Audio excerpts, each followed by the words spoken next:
Olá, pessoal. Espero que todos estejam bem, gravando esse aqui para poder explicar parte da novela que aconteceu aí nos últimos dias. Eu gosto muito de falar sobre o tema impermanência nos meus vídeos que não tratam sobre a saúde, né? Mas deu para perceber que cabe muito bem também nessa jornada desafiadora que é a playlist onde eu coloco aí os vídeos falando a respeito da minha situação, né? Em relação ao câncer metastático de mama que está nos ossos. Terça-feira passada, eu gravei um vídeo toda frozô, alegre, dando a notícia para vocês que oficialmente eu estava no grupo, né, dos pacientes que reagem bem ao tratamento. E destaquei que as reações ainda não tinham começado. Falei cedo demais. Quando foi na terça-feira à noite mesmo, eu comecei a sentir, né, aquela dor no corpo que é típico de quando a gente vai ficar com febre. Eu conheço bem meu corpo, né? Já tenho 58 anos, dá para prever alguma coisa, pelo menos, né? E passei mal durante a noite, percebi nas vezes que eu acordei que eu deveria estar com um pouco de febre. Quando eu acordei na quarta-feira de manhã, eu fui medir a febre e estava com 38,7. Para quem tem câncer, o limite, né, entre o estado normal e a febre é o 37,8. Então, ou seja, eu estava praticamente 1 grau acima do tolerado. Tomei dipirona, entrei em contato com o meu oncologista, dizendo o que tinha acontecido, que eu tinha tomado dipirona e que a febre tinha cedido para 37,6, mas que eu permanecia com muita dor no corpo. Ele demorou um pouquinho, respondeu e recomendou que eu voltasse para São Paulo, procurasse o pronto-socorro e fizesse alguns exames para descobrir o porquê desta febre que indica, né, sempre que há um ponto de infecção. Cheguei na quarta-feira, no final da tarde, no hospital, tiraram meus sinais vitais, constataram que eu ainda estava com febre, me colocaram em isolamento até o resultado dos primeiros exames chegarem e constataram que além de uma pneumonia fraca, eu estava com H1N1. Muito provavelmente peguei da minha mãe, porque quando eu cheguei aqui no meio do mato, minha mãe estava com uma tosse muito braba, né? Então é aquela coisa, né? Não adianta você querer fugir do burburinho, que eu vim pro meio do mato e peguei da minha mãe, né? Conclusão. Não, vamos te deixar aqui 24 horas em observação, vendo como você evolui, tomando a medicação. E o meu esposo acabou, né, me fazendo companhia no hospital e me internaram em isolamento. Sempre olhando, né, os sinais vitais e perceberam também que a minha saturação não estava boa por conta do H1N1. A preocupação deles era que no dia seguinte, quando saísse o resultado da Covid, acusasse que eu também estivesse com Covid, que segundo eles é possível ter H1N1 e Covid ao mesmo tempo. Bom, eu lá no hospital, passando meus perrengues, minhas dores, um monte de medicação. Você sabe que dormir em hospital não é a mesma coisa. Meu marido dormiu numa poltrona 3 dias, porque a acomodação minha do convênio é de enfermaria, não é de quarto particular, né? Então não havia uma cama para ele descansar de verdade, né? E eu com muita dor, né, sofrendo lá as reações do influenza, não mantive muito contato com a minha família que ficou aqui no interior, sem saber que a impermanência também estava acontecendo aqui por essas bandas, né? Depois de 2 dias internada, sem alterações nos sinais vitais, né? Pressão, saturação, temperatura, e com reações muito ruins no trato gastrointestinal, na minha boca, né? Imagina a comida de hospital, que maravilha que é, ainda mais quando você não tem paladar, né?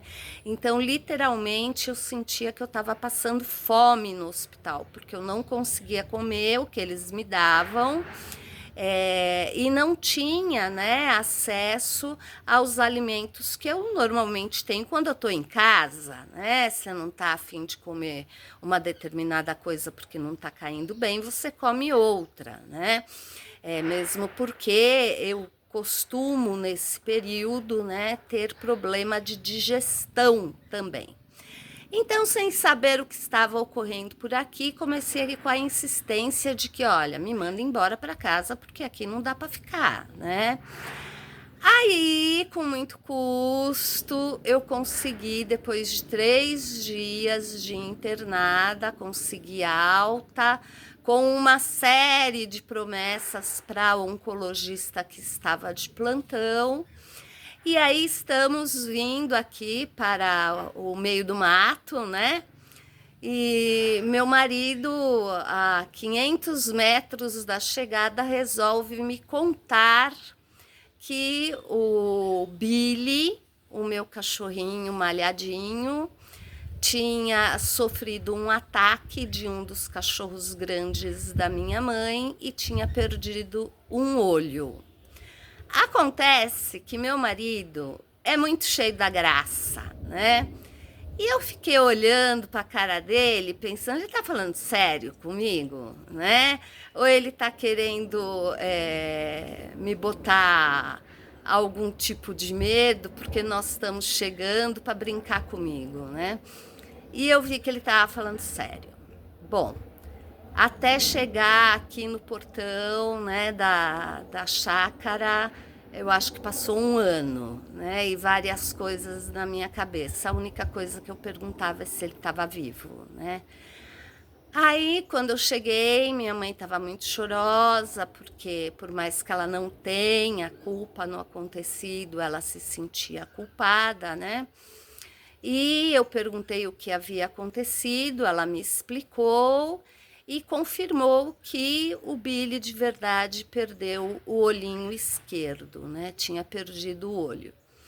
Perguntei por ele, ela falou, ó, ele tá ainda lá no veterinário, nós vamos agora às 3 horas da tarde para buscá-lo, né? Então, ela contou lá todos os detalhes do ocorrido, foi uma fatalidade. Por mais que eu entenda, né, a fatalidade, a falta de culpa dela nessa situação, é óbvio que eu fiquei muito mal, né? mesmo porque eu fiquei 2 dias naquele hospital sem necessidade, vamos por assim dizer, né? Porque estava tudo bem, eles podiam ter me medicado e me mandado de volta para casa, talvez a tragédia com o Billy não tivesse acontecido, né? Então, quando eu mandei, né, notícias para as pessoas mais próximas, que eu já estava no interior, as pessoas se sentiram aliviadas, mas eu tive que contar a parte 2 da história, que era a história do Billy, né? E eu não vou mostrar aqui como o Billy ficou, porque a intenção não é chocar ninguém, nem ficar fazendo sensacionalismo. Mas até no Facebook eu postei a última foto que eu tirei com ele, né? Tão lindo, né? Tão lindo, lindo. Não é porque é meu, eu sou mãe coruja, mas ele é lindo, né? E ele agora tá com aqueles colares elisabetanos, né? Porque tirou o olho, tomou ponto, então tá com a parte esquerda, né, de onde o globo ocular foi tirado, bastante inchado, mas segundo o veterinário que tem feito o curativo nele, a coisa tá caminhando bem, né? Só que eu, que já não estava bem do trato gastrointestinal, acabei ficando pior, né? Hoje que eu estou conseguindo olhar para o Billy com mais naturalidade e sem vontade de chorar, porque eu já chorei muito, né? E quem me conhece sabe o quanto eu sou chorona e o quanto eu amo meus cachorros, né? Então agora eu fico de olho nos dois, porque eu tenho que ficar aqui, porque eu preciso de alguém para me olhar, mas também não posso mais marcar toca com o cachorrão grandão, né? Que já tentou pegar uma outra cachorra ontem também, porque ele é muito bravo, é ele que cuida da chácara, né? E não dá para brigar com o instinto animal também, né? Então, pessoal, assim, estou começando a sair das reações mais difíceis. Talvez não tenha saído ainda por conta desse baque emocional que eu tive, né, com a perda do olho do Billy. Mas estou procurando cuidar de mim e dele também, porque ele precisa tomar remédios, antibióticos, e ele é chato para tomar remédio que nossa, né? Se você vai dar remédio, algum alimento para ele, ele percebe o cheirinho de remédio, ele já não come, pode ser o alimento que for, o que ele mais gostar. Então, paciência, paciência com as minhas reações, paciência com o Billy.